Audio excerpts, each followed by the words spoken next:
જો ભાઈ અહીં લોટ મહળવાનું મશીન છે, આ તમે જુઓ. અને અહીં અત્યારે ફાફડી વણવાનું કામ ચાલુ છે. અને આ તમે જોઈ શકો છો અત્યારે બટેટા જે છે એને ધોઈને અને લૂસે છે, સાફ કરે છે. આ જોઈ શકો છો તમે દાળનું મોટું તપેલું. આ તમે જોઈ શકો છો લાડવાના પ્રસાદનો સ્ટોક બનાવેલો તૈયાર પડ્યો છે. આ જોવો તમે આખી રૂમ લાડવાની ભરેલી છે.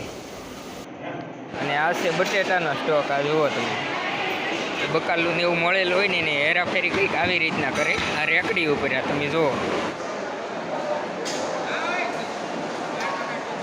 તો જય શ્રી રામ, જય બાપા સીતારામ. મિત્રો, સ્વાગત છે તમારું એક નવા વિડીયોમાં. તો આજે આપણે આવી ગયેલા છીએ બગદાણા અને આવતીકાલે છે ગુરુ પૂનમ. તો અહીંયા ગુરુ પૂનમનું જે લાખો લોકો માટે રસોઈ બનતી હોય છે, જે લાખો લોકોની ધમધમતું રસોડું છે, તેની રસોઈ કેવી રીતના બને એ આજના વિડીયોમાં આપણે તમને દેખાડવાના છીએ. તો તમે વિડીયોને પૂરેપૂરો જોતા રહીજો. તો તમે પાછળ જોઈ શકો છો અત્યારે ઘણા બધા લોકો બાપા સીતારામની પ્રસાદી લેવા માટે બેઠેલા છે. લાખો લોકોની રસોઈ કેવી રીતના બને એ આપણે તમને આજના વિડીયોમાં જણાવીશું. તો તમે વિડીયોને પૂરેપૂરો જોતા રહીજો. તો ચાલો હવે આપણે રસોડામાં જઈએ ને કેવી રીતના રસોઈ બને એ તમને દેખાડીએ. તો મિત્રો, આ તમે જોઈ શકો છો જે ગુરુ પૂનમનું જે રસોડું છે તેની ભવ્ય તૈયારી હાલી રહી છે. અત્યારે અહીં બટેટા ધોવે છે, ધોઈને લૂસે છે. આ તમે જોઈ શકો છો. જુઓ તો આ બધું બટેટાનો સ્ટોક છે.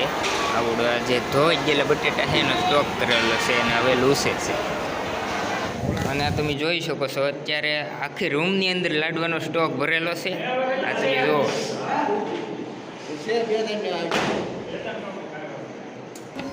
મિત્રો, આપણે આ ગુરુ આશ્રમ બગદાણાના ભવ્ય રસોડાની વાત કરીએ તો તમે વિડીયોમાં જોઈ શકો છો 2 થી 3 રૂમમાં તો આવો લાડવાના સ્ટોક ભરેલા છે. અને સાથે સાથે સુરમાના પણ લાડવાનો સ્ટોક છે.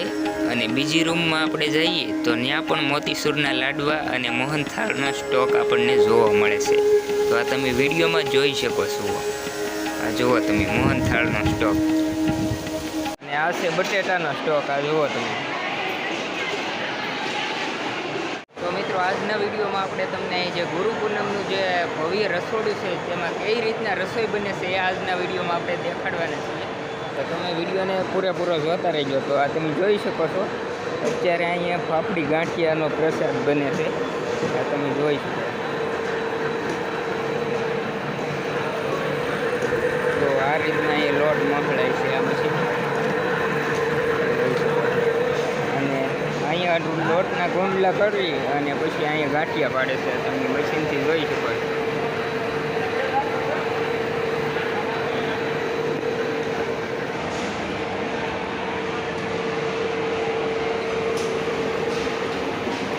અને આવડી આજની રસોઈ બનાવવા માટે તેલ જે વાપરવાનું છે એનો સ્ટોક છે. અને આવડું છે ને એ અત્યારે શાક જે બનાવવાનું છે એના માટે રીંગણા મોળેલા છે. આ તમે જોઈ શકો છો. અત્યારે રોટલીનું કટિંગનું કામ ચાલુ છે.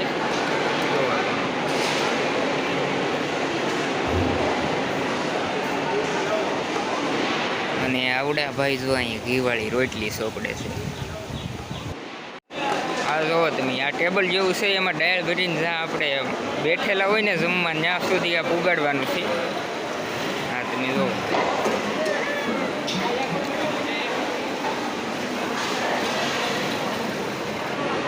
આ જોઈ શકો છો તમે દાળનું મોટું તપેલું.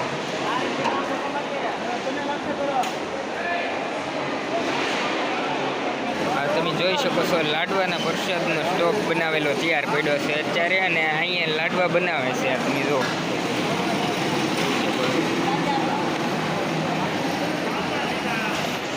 તો મિત્રો, આ તમે જોઈ શકો છો આ મોટા ટોપમાં અત્યારે દાળ બનાવે છે. આ તમે જુઓ કેવડા મોટા ટોપ છે.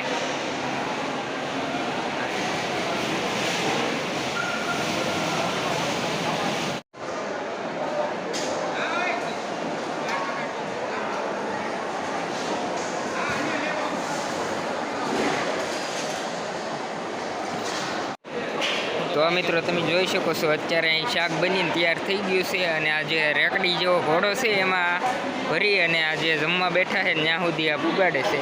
અને આ બાજુ ભાત ભરવાનું કામ ચાલુ છે. તમે જો પ્રસાદ ભરાય છે રેકડીમાં. જુઓ